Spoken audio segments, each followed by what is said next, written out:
The storm rolled in low over the basin, dragging night with it though the sun had only just dipped behind the mountains. Rain hit the earth in cold slaps, turning dust into rust-colored mud, and the wind howled against the slats of Thorne Malloy's fence like it had a bone to pick. He leaned into the storm with a hammer in one hand and the last of his whiskey in the other, staring at the cracked fence post as if it owed him something. He'd patched that post 3 times this month. It never held. Like everything else on this land, rotting, splintered, too stubborn to die. The storm wasn't what stopped his work. It was the figure moving through it. At first he thought it was a cow, half-starved and staggering. But it moved wrong, too upright. A woman, dragging a child behind her. Sodden black skirts clung to her legs, and the little one, just a bundle in faded linen, stumbled with every step. Thorne set down the hammer. A man with sense might have walked back into the cabin and bolted the door. A man like him didn't get called sensible anymore. He met them halfway, boots squelching in the thickening mud. The woman raised her head. Eyes like dark glass, storm-hardened, unreadable. Her skin was deep brown, slick with rain and sweat, and her hand hovered near a shape beneath her coat that could only be a pistol. The girl beside her was maybe 7, shivering violently, too thin for her frame. She held an old rag doll like it might stop the wind from cutting through her bones. Thorne didn't ask what they were running from. He only nodded toward the cabin. "Come on," he said. "You'll drown out here." The woman hesitated a beat too long, then moved. Not toward him, never toward him, but past him, as if she didn't want his scent on her skin. She never touched his outstretched hand. The girl didn't speak. Didn't cry either. Just looked up at him with eyes that had already seen too much. Inside the cabin, the hearth still held some heat. Thorne threw on more kindling, then a split log.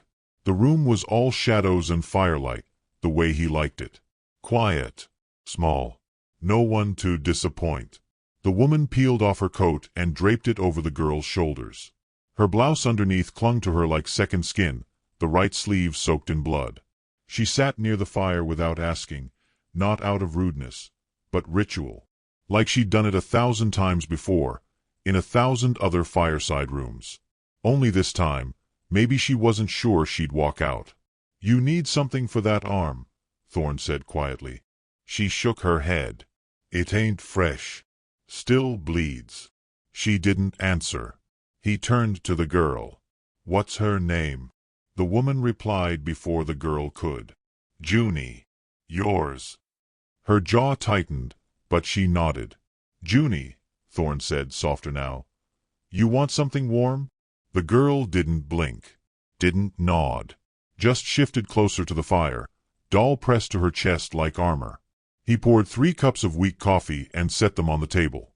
The woman ignored hers, and so did Junie. Only Thorne drank, the metal tin burning his palm. The silence in the room wasn't empty, it pulsed. The storm outside howled, but inside it was the stillness of something crouching, waiting. "Name's Thorne Malloy," he offered, because the quiet was pressing too hard on his chest. The woman said nothing. "I don't care where you come from," he added. "Don't care what you're carrying. I just don't want it spilling into my floor." That got a flicker in her eye. Like maybe she believed him. Maybe not. She looked at the girl. "She needs sleep. There's a bed in back. Clean enough. You're welcome to it." Again, the hesitation. Again, that calculated risk in her gaze. Then she stood, gathering Junie in her arms. The child clutched her doll tighter but didn't resist. The woman nodded once at Thorne, barely a gesture, and disappeared into the shadows of the back room. Thorne sat alone with the fire, listening to the wind tear at the roof. He knew better than to press. People who walked into storms like that weren't looking to be saved. They were just trying to stay ahead of whatever wanted them dead. He poured another drink, hand steady though his gut twisted. That symbol the girl traced on the fogged window when she first came in, it hadn't meant anything to most, but he'd seen it before. Once. Burned into the back of a man's neck who rode for blood, not coin. Crossed pistol and snake. He'd buried that man, and swore never to dig up the memory. Hours passed. The fire dulled. Rain softened into a whisper. When he finally moved to check on them, the room was lit only by the last red glow in the hearth. He stepped into the back room quietly. Junie slept curled in a tight knot on the far edge of the bed, arms wrapped around her doll. Her mother sat on the floor beside her, back to the wall, legs drawn in, one hand still on the gun tucked beneath her coat. Eyes open. She didn't look up when he entered. Just said, voice like smoke, "You should have turned us away. I've done worse things than offer a fire." She didn't argue. Didn't thank him either. He noticed her fingers twitching, like they were used to doing something else in moments like this. Twirling a coin, cleaning a blade. "Your husband around?" he asked, keeping his voice neutral. "Dead. Long time. Not long enough." That shut the conversation down. Thorne nodded and turned to leave. Then Junie stirred. Just enough to shift her head toward the window. "Junie," her mother whispered, standing fast. "What is it?" The girl didn't answer, but she lifted a hand, slow, like she was reaching through honey, and pointed to the glass. Condensation had bloomed across the panes, and in it, faint lines from her fingers. The symbol again. Crossed pistol and snake. Thorne's blood turned cold. Zora, that had to be her name. He could feel it fit, moved beside her daughter and traced the shape with one trembling hand. Not to erase it. Just to confirm. "You know what that means?" Thorne asked. Zora's voice barely reached him.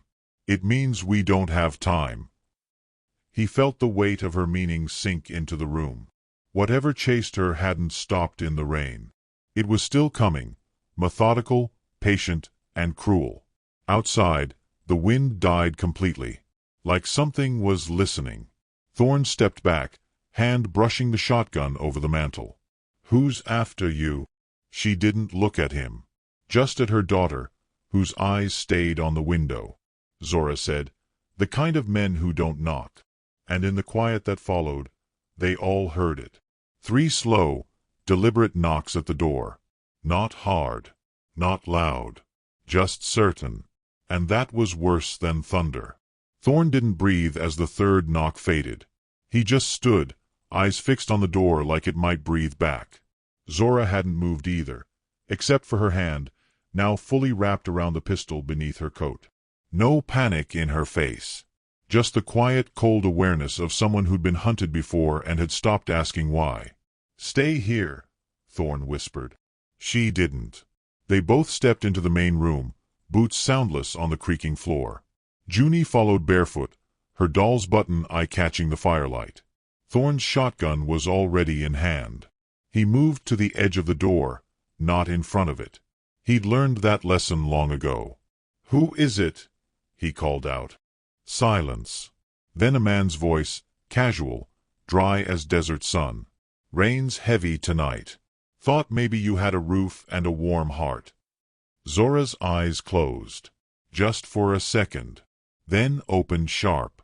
Her voice, when it came, was almost a breath. "It's him." Thorne didn't have to ask who. "You got a name," he said to the door. "Don't we all?" the voice replied.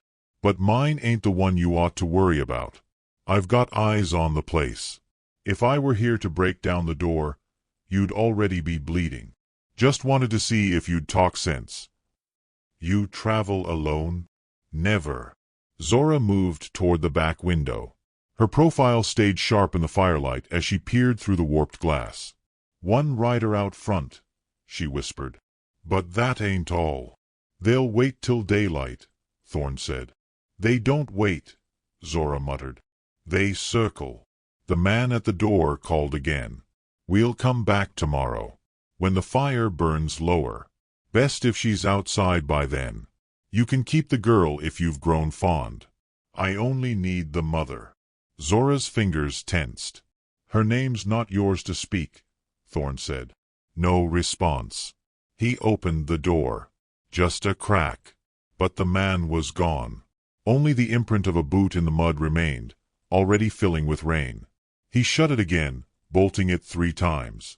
Then turned to Zora, whose gaze hadn't left the dark window. "I want the truth now," he said. No more half-answers. She didn't flinch. You think you got time for the whole truth? Make time. She sat, legs pulled beneath her, one hand resting on Junie's shoulder. I rode with them, she said. Not just married into it. Not a prisoner. Not a victim. I rode with them. Took payment. Took blood. We called ourselves the Covenant Riders, ex-Confederate scouts turned enforcers. Slipped through territories like smoke. We were wolves. And him. Silas Van, she said bitterly. Marshal now. Or says he is. He's the one who branded us. Not just our skin. Our names. Our futures. He taught us to clean up for the law while spilling blood behind it. Thorne swallowed the rising bile. He'd heard of Van. Most men had. Some said he was deputized by 3 counties. Some said no court dared touch him. A shadow in daylight. So what changed? He asked. Zora looked at Junie, who now sat cross-legged by the fire, expression blank. I had her. And one day, she looked up at me and flinched. Not like she was scared of the world. Scared of me. Thorne looked at the girl, then at Zora. You walked away. Not far enough. Not before burning something that couldn't be unburnt. What? A ledger. Names. Sums. Van's real record. Everything he was hiding from the towns he protected. I stole it. Rode 3 nights to trade it to a marshal who still had a spine. Thought that would be enough. But it wasn't. Nothing's enough for men like him, she said. He don't want the book. He wants the warning it sends gone. He wants me gone. And the girl. She's leverage. She's yours. She's still leverage. They sat in that quiet for a long time. Only the wind spoke, low and steady, brushing against the walls like breath on a neck. Then Thorne stood. You stay. I ride at first light. There's a town east. Sheriff might listen. Might not. But I won't sit here waiting for them to take you. Zora stood too. If you go, you won't come back. I've done nothing worth staying for.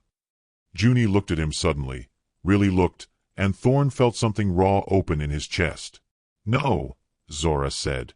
They'll cut you down in the mud just to watch me break. I fought men before.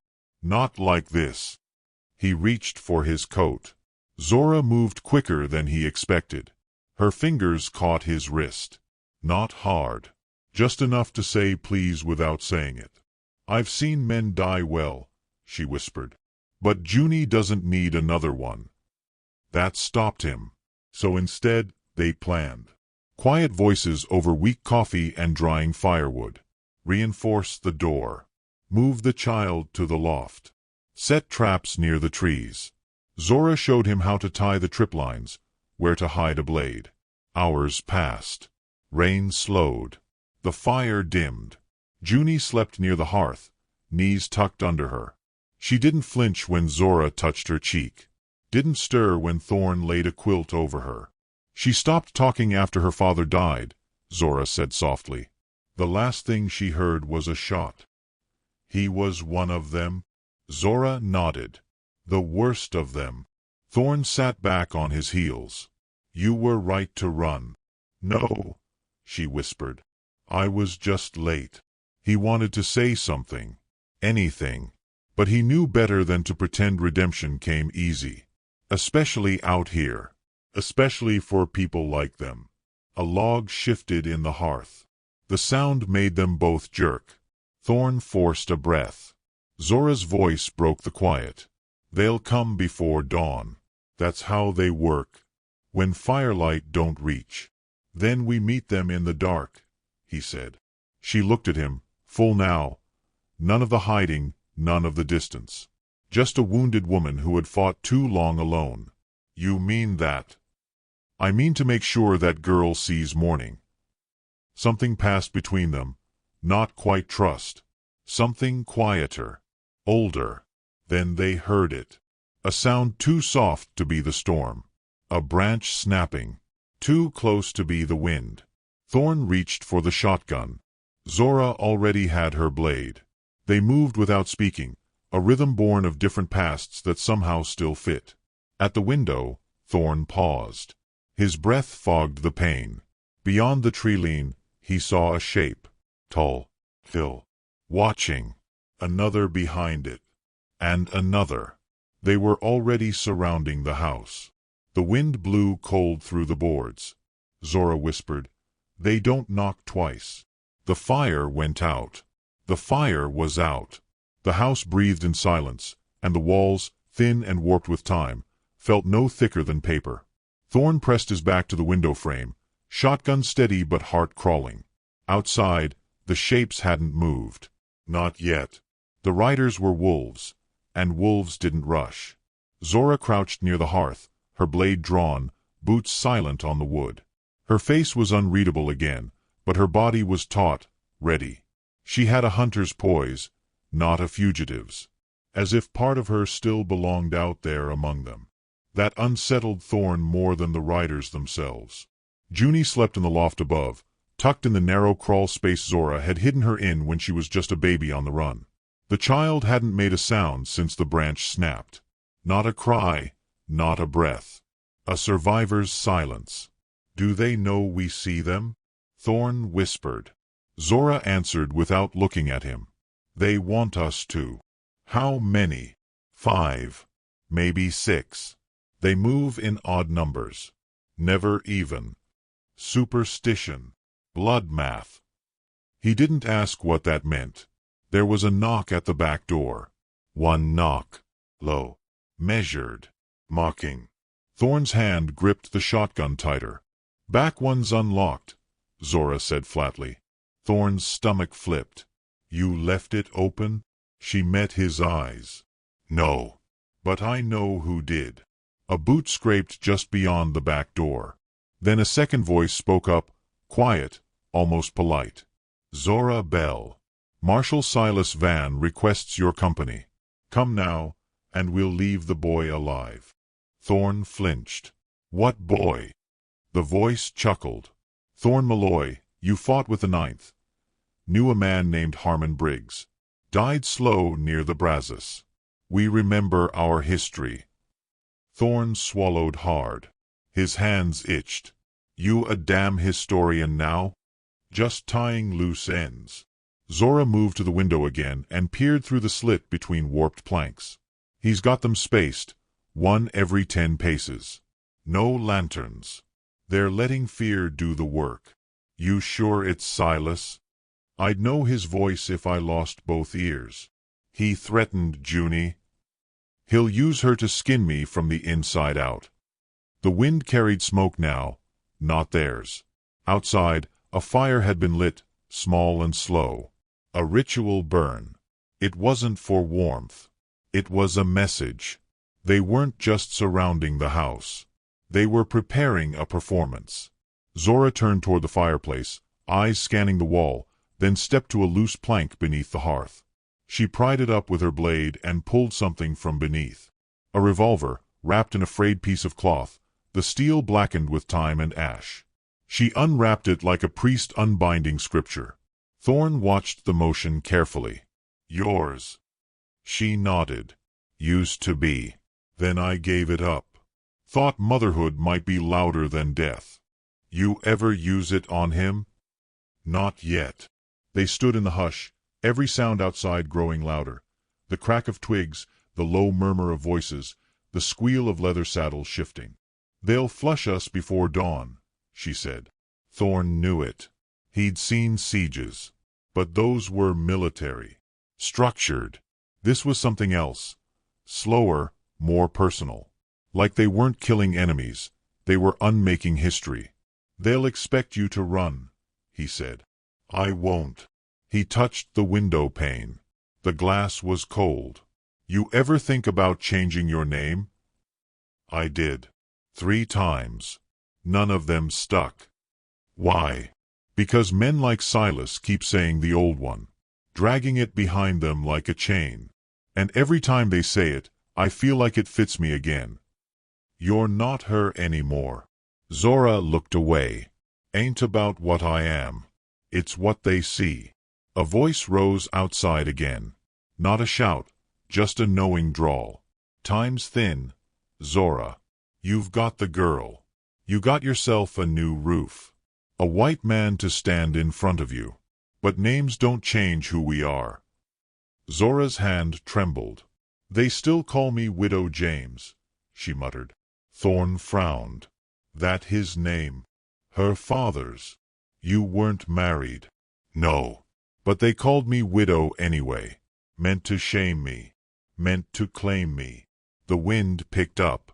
Something shifted on the porch. One of the boards sagged under weight.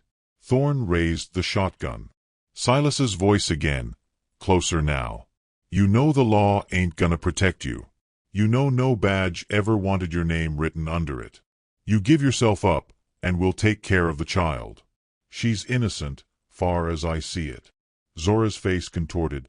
Brief, a flash of something feral. He'll raise her in blood, she whispered. Not if we end it first. We. She looked at Thorne, searching. He nodded once. If I let you stand alone now, I'm the coward I always feared I'd become. A crack rang out, a shot, distant. A warning. A game beginning. Thorne pulled Zora down just as glass shattered across the room. A bullet embedded in the doorframe where her head had been. They crawled low to the hearth. Thorne gritted his teeth. They're testing for return fire. They want us to shoot blind so they can mark the barrel flash, she said. They'll count seconds, flank, and close from the side. You ever train cavalry? She gave the ghost of a grin. Better. Junie whimpered above them. Zora whispered, Don't move, baby. Mama's here. Another shot fired, this one embedded in the wall near the stove. Thorne glanced at Zora. We stay pinned, they'll burn the place. We don't stay, she said. We make them move first. She stood suddenly and pulled a small oil lamp from the mantel. You ever light a trail before? Thorne blinked. Not since Mexico. She opened the lamp, poured half the oil across the floorboards toward the door, then held the match. They want names, she said. Let's give them something to remember instead. She struck the match and let it fall. The trail blazed like dry wheat, and the door exploded in firelight. Screams rose from the shadows outside. Scrambling feet, chaos, shouted orders. Silas shouted, Hold your ground. It's a bluff. Zora fired through the flame. One shot. Deliberate. Controlled. A grunt answered. Then silence. Zora turned to Thorne. Her face flickered orange and gold in the firelight. That was the one who followed us from Bitter Ridge. Had a mole on his neck the size of a nickel. He won't be coming back. Junie cried out softly. Thorne exhaled, shaken. They'll pull back for now, Zora said. He didn't expect resistance. You think he'll come himself next time? She looked toward the door. Silas always comes last. Right after he's sure you've lost enough to beg. The fire began to die down. Smoke hung in the rafters. Thorne reached for a wet quilt and snuffed out the flame before it caught the beams. Silas's voice rose again from the woods. You think this ends with blood? It don't. We ain't after your death. Just your surrender. Zora stared into the smoke. He means it. I know. Then, quietly, from above came Junie's voice. Mama. Both Thorne and Zora froze. Junie hadn't spoken since Bitter Ridge. Mama, I saw the fire. Zora turned, tears in her eyes. You're okay, baby. A pause. Then the girl said something that turned the air cold. He said your name when I was sleeping. Zora's voice dropped. Who? The man with the badge. He stood under the window. He said it wasn't your name. Just something borrowed. Thorne stepped forward, jaw clenched. What else did he say? Junie looked down through the slats in the loft. He said names don't belong to people like us. Zora reached up, hand trembling, and touched the girl's cheek. "No," she whispered. "But stories do." Thorn moved to the door and stared into the night. Somewhere beyond the trees, Silas waited. And for the first time, Thorn Malloy wanted someone to come through his door, just so he could send them back out broken. Dawn never came softly to the high plains, but that morning it broke like a cracked yoke, orange and grim, bleeding light through the clouds and onto the scarred wood of Thorn's cabin. Smoke still hung low in the rafters. The smell of oil and ash soaked into the bones of the place. A chair was overturned. Bullet holes scarred the doorframe. And on the porch, just beyond the range of the fire's last warmth, waited death. Thorn sat near the hearth, his shotgun across his knees, the barrel dull with dried soot. His coat was torn, his cheek bloodied from flying glass. He hadn't slept. Neither had Zora. She was seated on the floor opposite him, her back against the wall, cradling the revolver in her lap like a child that might wake if not held gently enough. Junie slept above, her breath soft through the gaps in the floorboards. But even her dreams had changed. The girl who hadn't spoken in weeks now whispered in her sleep. Not words, just sounds, names, echoes, old things passed on by blood and thunder. "They'll come soon," Thorn said. Zora didn't lift her eyes. "He likes to wait until it's warm enough for skin to bleed easy." Thorn looked at her then. Really looked. She hadn't run, not once. Not when it stormed. Not when they knocked. Not when the gunfire cracked open the dark. She could have left him. Could have slipped out the back and vanished into brush and legend. But she'd stayed. Planted her boots on his floor and named the place hers with every breath. "Why did you ride with him?" he asked quietly. She closed her eyes, leaned her head back against the wall. "Because I thought it was the only way to live. After the war, there weren't no roads left for women like me. Not the dark-skinned ones with no man beside them and no kin behind them. I could clean for pennies or kill for dollars. I chose the louder path. And now," her voice thinned, "now I just want my daughter to live without hearing my name whispered like a curse." He nodded. "We'll give her that." Bootsteps on gravel. They both rose. 5 figures emerged from the tree-line, silhouettes against the swollen horizon. Not shadows now, men. Armed, deliberate, their coats hanging like executioners' robes. Silas walked at the center. No horse. Just his long limbs and that butcher's grin. He stopped 20 paces out, a revolver loose in his hand, not pointed, but ready. His badge flashed dull silver on his chest, reflecting the weak sun like it had no right to shine. "Morning, Zora," he called. "You still in one piece?" Zora stepped past Thorn, chin high, revolver in hand. "Still standing. You've always been hard to put down. That ledger cost me a county. Men I paid for. Judges I fed. You paid for rot," she said. "It's only fair it's spoiled." He chuckled, slow and low. "What's the plan, then? Shoot me through the doorway? Kill all of us? That girl of yours ready to grow up on the run again?"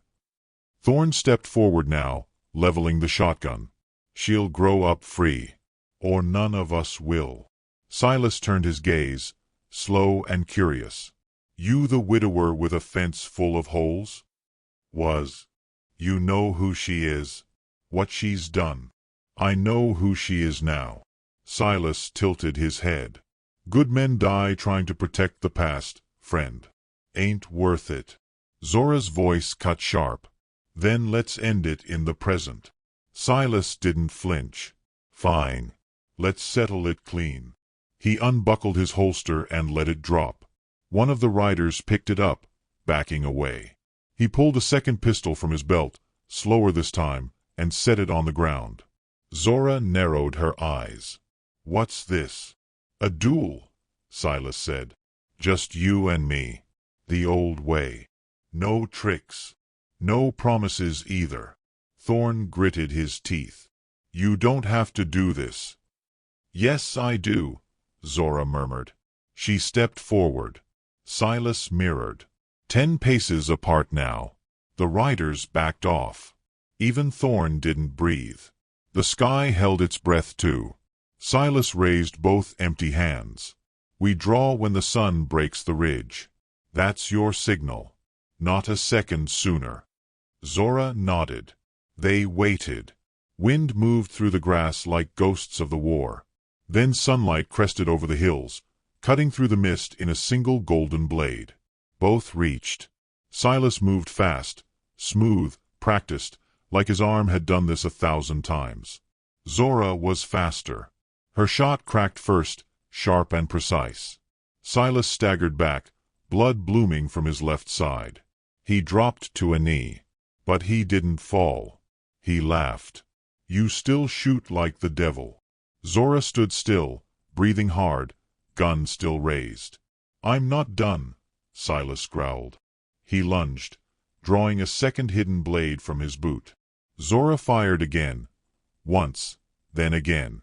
Silas dropped, dead. The remaining riders reached for weapons, then froze. Thorn had the shotgun aimed steady, and from above, Junie's voice rang out again. No more. Every man turned. She stood in the loft, arms outstretched, her doll at her feet, her voice firm and wide as thunder. Zora lowered her weapon. The riders looked to one another, leaderless now. No orders. No coin. No cause. They turned. Left slowly, one by one, boots dragging. Silence returned. Zora stared at Silas's body, eyes unreadable. Then she knelt, not to mourn, but to take back her name. She reached into his coat and pulled the forged badge free. Walked to the fire pit and dropped it in. Metal hissed. Thorn exhaled. Junie climbed down, ran to her mother, buried her face in her coat. Zora held her close. I'm sorry, baby, she whispered. Mama's here now. Thorn stepped out onto the porch. The storm was gone. The land was wet and quiet. The house still stood. Smoke still curled from the chimney. He turned back, and Zora looked up at him, face streaked with ash and resolve. This place yours, she said. He nodded. It's ours now, she added. Thorn smiled. Then we build it better. She reached for his hand. He took it. And somewhere deep in the wet dirt, something buried long ago began to bloom. Because sometimes what grows best is what survives the fire. And in the Wild West, that was enough to start again. Which city are you watching our video from? Please leave a comment. Please subscribe to the channel as well. Thank you.